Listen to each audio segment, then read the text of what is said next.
शब महराज के बारे में कुछ बेअसल बातें अवाम के अंदर मशहूर हैं, इसलिए चंद बातों का समझना ये ज़रूरी है। पहली बात ये समझनी चाहिए कि महराज का वाक़या बिल्कुल सच, बिल्कुल हक़ है। अल्लाह के रसूल सल्लल्लाहु अलैहि वसल्लम महराज के सफ़र पर तशरीफ़ ले गए हैं, कुरान से इसका सबूत है।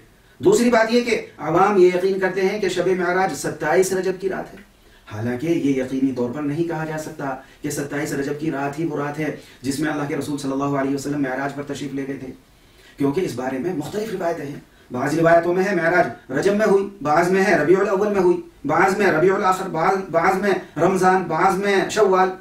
इन तारीखों को उलमा ने महराज की तारीख बताया है, इसलिए पूरे यकीन के साथ 27 रजब को शब महराज करार देना दुरुस्त नहीं है।